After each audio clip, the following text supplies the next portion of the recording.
Everybody, welcome to zero to hero classes. आज के इस लेक्चर में हम लोग इस चैप्टर का वन ऑफ इम्पॉर्टेंट टॉपिक्स पढ़ने जा रहे हैं जिसका नाम है बंध्यता। इन इंग्लिश वी से इनफर्टिलिटी। तो आप लोग इस शब्द से ज़रूर वाकिफ़ होंगे। ये स्त्री बांझ है ना। ये बहुत ज़्यादा मतलब फेमस टर्म है, विलेजेस या लोकल में यही बोला जाता है, बांझ है मतलब उससे बच्चा नहीं हो रहा है या उससे बच्चा नहीं है, ठीक है, या वो बच्चा पैदा नहीं कर सकती है। तो ये बहुत बड़ा प्रॉब्लम है, ठीक है। सोशल समाज में इसे मतलब बहिष्कृत किया जाता है और इसे बहुत गलत तरीके से ट्रीट किया जाता है। तो वो उसके पीछे रीजंस क्या क्या हो सकते हैं, तो इस टॉपिक में आज हम लोग वही पढ़ने जा रहे हैं और इसके उपाय क्या क्या हैं, उससे बांझपन से हटना या इनफर्टिलिटी से बाहर आना, व्हाट आर द मेथड्स। तो सबसे पहले कुछ थ्योरी का पार्ट है। भारत सहित पूरी दुनिया में बहुत से दंपति बंद हैं, ठीक है, इंफॉर्मेशन है। अर्थात 1-2 वर्ष तक उन्मुक्त या असुरक्षित सहवास के बावजूद वे बच्चा पैदा करने में असमर्थ होते हैं। मतलब विदाउट यूजिंग कॉन्ट्रासेप्टिव वो लोग 1-2 साल ट्राई करते हैं कि बच्चा पैदा हो जाए, बट बच्चा पैदा नहीं हो पाता है। तब उसे नाम दे दिया जाता है देयर इज़ सम प्रॉब्लम, कोई कुछ प्रॉब्लम है, तो बांझ दे दिया जाता है, ठीक है। अब सेकेंड पॉइंट देखो, फर्स्ट पॉइंट हमने डिस्कस कर लिया। सेकेंड पॉइंट है बंध्यता में अनेक कारण हो सकते हैं जो कि शारीरिक, जन्मजात, रोगजन्य, औषधिक, प्रतिरक्षात्मक और यहाँ तक कि वे मनोवैज्ञानिक भी हो सकते हैं। तो ये टेक्स्ट हमें ये बताना चाह रही है कि देखो ये शारीरिक भी हो सकता है, कुछ हेल्थ में इशू है। जन्मजात ये मतलब जन्म से ही ये प्रॉब्लम है, कुछ ऐसा कारण हो सकता है। तो ये औषधिक कुछ मेडिसिनल प्रॉब्लम या कुछ ना कुछ कारण है, ठीक है। अब आगे देखो, भारतवर्ष में प्रायः दंपतियों में बच्चा ना होने का दोष स्त्रियों को ही दिया जाता है, जबकि प्रायः ऐसा नहीं होता है। यह समस्या पुरुष साथी में भी हो सकती है। मतलब बांझ हम तभी से टर्म यूज कर रहे हैं ना, ये स्त्री बांझ है, तो ऑफन वी से कि स्त्री बांझ है, बट ये प्रॉब्लम प्रायः ऐसा नहीं होता है। मतलब जनरली ऐसा होता ही नहीं है। देखो ये कितना बड़ा मतलब ये सच है, जनरली ऐसा नहीं होता है।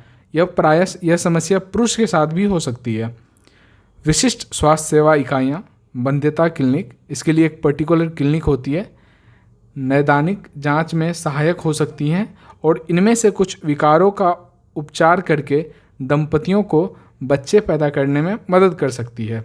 फिर भी जहां ऐसे दोषों को ठीक करना संभव नहीं है, वहां विशेष तकनीकों द्वारा उनको बच्चा पैदा करने में मदद की जा सकती है। ये तकनीक सहायक जनन प्रौद्योगिकियाँ, असिस्टेड रिप्रोडक्टिव टेक्नोलॉजीज़ यानी आर्ट्स कहलाती है। इस टेक्नोलॉजी को आर्ट्स बोलते हैं, ठीक है। अभी मैं आपको एक फ्लो चार्ट दिखाऊंगा, उससे सारा चीज़ क्लियर हो जाएगा। मतलब अभी तक हमने क्या क्या पढ़ा। इनफर्टिलिटी कब कहेंगे, जब 1-2 साल तक विदाउट कॉन्ट्रासेप्टिव क्वाइटस किया जाए, सहवास किया गया, फिर भी बच्चा पैदा नहीं हो रहे हैं, उस स्थिति को बोलेंगे यह सहवास की स्थिति है। इनके कारण शारीरिक, जन्मजात, रोगजन्य, औषधिक, प्रतिरक्षात्मक और यहाँ तक कि मनोवैज्ञानिक, मेंटल भी हो सकता है। अब देखो थर्ड पॉइंट था जो प्रायः स्त्रियों को दोष दिया जाता है, बट ऐसा प्रायः नहीं होता है। तो जो क्लिनिक है बंध्यता क्लिनिक, ये हेल्प कर सकते हैं, जांच में सहायक हो सकते हैं। यहाँ तक किसी को कोई प्रॉब्लम नहीं होना चाहिए। अब देखो विधियाँ क्या क्या हैं। कौन सी विधियाँ सर? ये असिस्टेड रिप्रोडक्टिव टेक्नोलॉजीज़। सबसे पहला है, 2 टर्म है, वीवो विट्रो। क्या क्या है? ये देखो वीवो और आगे देखोगे विट्रो। वीवो और विट्रो क्या होता है? अगर कुछ जैसे फर्टिलाइजेशन है, ये किसी स्त्री के शरीर में हो रहा है, ठीक है। फर्टिलाइजेशन कहाँ हो रहा है? शरीर में हो रहा है, तब उस टर्म का यूज करेंगे वीवो। अगर फर्टिलाइजेशन मतलब निषेचन शरीर से बाहर हो रहा है, तो उस चीज़ को नाम देंगे विट्रो, ठीक है। तो इससे तो पता चल गया ये कहाँ पे होगा? शरीर के अंदर। निषेचन कहाँ होगा? शरीर के अंदर। अब पहला पॉइंट देखो, इसमें स्त्री के भीतर प्राकृतिक परिस्थितियों में ही निषेचन युग्मकों का संलयन होता है। क्या मतलब है? अब स्थिति मतलब ऐसा कुछ नहीं है, जो फर्टिलाइजेशन होगा स्त्री के अंदर ही होगा।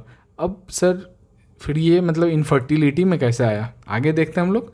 तो पहली तकनीक है युग्मक अंतः डिंबवाहिनी स्थानांतरण, गेमीट इंट्रा फेलोपियन ट्रांसफ़र, यानी जिसे गिफ्ट बोलते हैं, GIFT, gamete intra fallopian transfer.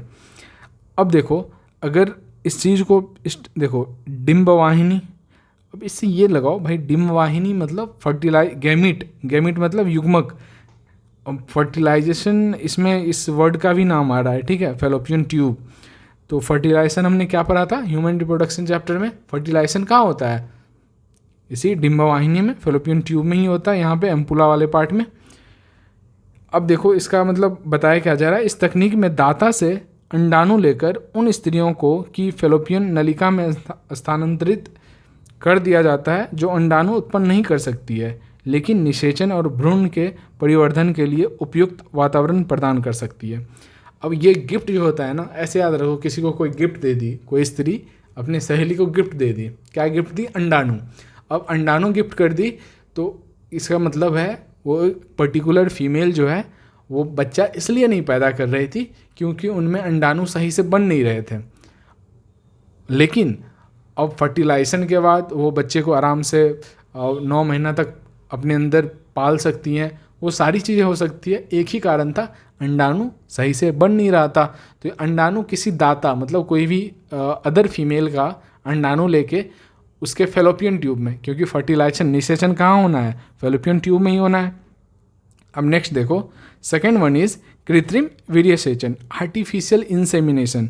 इस वर्ड से आप वाकिफ होंगे, 2-3 बार आ चुका है ना ह्यूमन रिप्रोडक्शन में। इंसेमिनेट करना, ठीक है, उसके अंदर ट्रांसफ़र करना, किस चीज़ का, गैमीट का। अब आर्टिफिशियली, इसे AI बोलते हैं, आर्टिफिशियल इंसेमिनेशन, कृत्रिम वीर्यसेचन। बंध्यता के ऐसे मामलों में जिनमें पुरुष साथी स्त्री को वीर्यसेचित कर सकने में योग्य नहीं है अथवा जिसके स्खलित वीर्य में शुक्राणु की संख्या बहुत ही कम है, ऐसे दोष का निवारण इस तकनीक से किया जा सकता है, ठीक है। अब देखो ये प्रॉब्लम किस में है, पुरुष साथी, ठीक है। अब पुरुष साथी जो है ना वो अपना वीर्य को इंसेमिनेट नहीं कर सकता है, वीर्यसेचन सही से कर नहीं पा रहा है, ठीक है। बट उसके क्यों, शुक्राणु की संख्या बहुत कम है। एक पर्टिकुलर नंबर होता है, इतने शुक्राणु होने चाहिए, हमने पढ़ा था 60% नॉर्मल शेप एंड साइज का होना चाहिए, ठीक है, मोटाइल होना चाहिए 40। अगर ह्यूमन रिप्रोडक्शन याद करो तो शुक्राणु की संख्या बहुत कम है, ऐसे दोष को निवारण इस तकनीक से किया जाता है। कैसे, जहाँ पे मेल के पास शुक्राणु की संख्या कम है तो आर्टिफिशियली किसी उपकरण से वजाइना के थ्रू ट्रांसफ़र कर दिया जाता है, ठीक है। इसमें पति या स्वस्थ दाता से वीर्य लेकर, मान लो पति के शुक्राणु की संख्या बहुत कम है तो किसी अलग दाता मतलब जो डोनेट करने वाला तो होता है, जिसके वीर्य काफ़ी अच्छे हैं, मतलब इन नंबर्स उनमें शुक्राणु की संख्या बहुत ज़्यादा है, तो उनसे लेकर कृत्रिम रूप से या तो स्त्री की योनि में अथवा उसके गर्भाशय में प्रविष्ट किया जाता है। आइदर वेजाइना में इनपुट हो जाता है स्त्री की योनि में, यानी तो गर्भाशय यूटेरस में। वीर्य को स्त्री से गर्भाशय में प्रविष्ट किए जाने पर इस तकनीक को विशेष रूप से अंतः गर्भाशय वीर्यसेचन, इंट्रा यूटेराइन इंसेमिनेशन यानी IUI कहते हैं। देख रहे हो, गर्भाशय में अगर विशेष रूप से गर्भाशय में अगर प्रविष्ट किया गया तो इस टर्म को क्या बोलते हैं, इंट्रा यूटेराइन इंसेमिनेशन। इतना समझ में आया। अब देखो सेकंड है पात्रे निषेचन, इन विट्रो फर्टिलाइजेशन यानी IVF। देखो IVF मतलब आप बोलोगे इन विवो, तो IVF यूज पर्टिकुलर विट्रो के लिए यूज किया जाता है। के बाद भ्रूण स्थानांतरण या एम्ब्रायो ट्रांसफ़र। पहला पॉइंट क्या बताया जा रहा है, IVF में शरीर से बाहर लगभग शरीर के भीतर जैसी स्थिति में निषेचन कराया जाता है। हमने इससे पहले बताया ना, इन विवो फर्टिलाइजेशन सारा कहाँ हो रहा है, शरीर के अंदर, ठीक है। आइदर फीमेल में अंडाणु की कमी थी, यानी तो जो मेल था उसमें शुक्राणु की संख्या कम थी, ठीक है। गिफ्ट हमने पढ़ा ना, इसमें क्या है, कोई और फीमेल गिफ्ट दे रही है, क्या गिफ्ट दे रही है, अंडाणु गिफ्ट कर रही है। आर्टिफिशियल इंसेमिनेशन, इसमें शुक्राणु की संख्या कम थी, आइदर पति यानी तो कोई स्वस्थ दाता होना चाहिए, है ना, जो कि डोनेट कर दे, भाई you can use my sperm, ठीक है। अब इसमें क्या है, अब शरीर के भीतर जैसी स्थिति रहेगी, नहीं तो ये फिर ये जो प्रक्रिया हो रही है सक्सेसफुल नहीं हो पाएंगी। शरीर जैसा ही माहौल रखा जाता है। यह विधि लोकप्रिय रूप से टेस्ट ट्यूब बेबी कार्यक्रम नाम से जानी जाती है। इस विधि में पहले पत्नी अथवा दाता स्त्री के अंडे तथा पति अथवा दाता पुरुष के शुक्राणु को एकत्रित करके उसमें प्रयोगशाला में अनुरूपी परिस्थितियों में युग्मज बनना प्रेरित किया जाता है, ठीक है। युग्मज बनना कहाँ, पहले स्त्री या पत्नी या किसी से भी ऐसा है, कहीं से स्पर्म लो, ओवम लो, ठीक है, फीमेल का, मेल और फीमेल का, मेल एंड फीमेल का स्पर्म, ठीक है, स्पर्म एंड ओवम दोनों को फर्टिलाइज करा दिया जाता है। अब क्या किया जाता है, प्रयोगशाला में भ्रूण बनाने के लिए कोशिकीय शुक्राणु निक्षेपण, इंट्रासाइटोप्लाज्मिक स्पर्म इंजेक्शन यानी इक्शी। अब ये देखो, ये मान लो, ठीक है, एक ओवम है, ठीक है, ये देखो अंडा। अब क्या किया जाता है, इंजेक्शन से, ये पता है, अब सोचो हम लोग स्पर्म को देख नहीं पाते, मतलब कितना छोटा रहता होगा, इसे माइक्रोस्कोप में देख के एक पर्टिकुलर इसके लिए इंजेक्शन आता है, मतलब ये सब काम है ना, इसीलिए बहुत ज़्यादा हर एक पेरेंट्स अफोर्ड नहीं कर पाते हैं, ठीक है, हर एक कपल अफोर्ड नहीं कर पाते हैं ये सब चीज़ें। क्यों नहीं कर पाते हैं, because these are very costly, बहुत ज़्यादा महंगा है। महंगा क्यों है, अब देखो ना, इंजेक्शन से इसमें ट्रांसफ़र किया जा रहा है स्पर्म इसके साइटोप्लाज्म में, क्योंकि ओवम भी क्या है, एक सेल है, इसके अंदर भी साइटोप्लाज्म है। सेल चैप्टर में हम लोग पढ़ते हैं 11th में, जो भी प्रक्रिया वगैरह होती है कहाँ होती है, साइटोप्लाज्म के अंदर। तो इंट्रा साइटोप्लाज्मिक स्पर्म इंजेक्शन, ठीक है। IVF के बाद बने युग्मज या इससे विकसित प्रारंभिक भ्रूण को इसके आगे की परिवर्तन हेतु स्त्री, अनुवांशिक माता या सरोगेट में स्थानांतरित कर दिया जाता है। सरोगेट मदर क्या होती है, मान लो कोई जो फीमेल है वो मान लो स्पोर्ट्स पर्सन है, या उसके अंदर ऐसा कुछ नहीं है जो क्या कहते हैं, वो अभी बच्चा अपने पेट में पाल नहीं सकती है किसी कारणवश, तो क्या करती है, इस चीज़ को फर्टिलाइज एग को किसी सरोगेट, मान लो एक पर्टिकुलर कपल है, उसका ओवम लिया गया, उसके पति का स्पर्म लिया गया, बच्चा इसका ही है, बट पल किसी और के गर्भाशय यूटेरस में रहा है, ठीक है।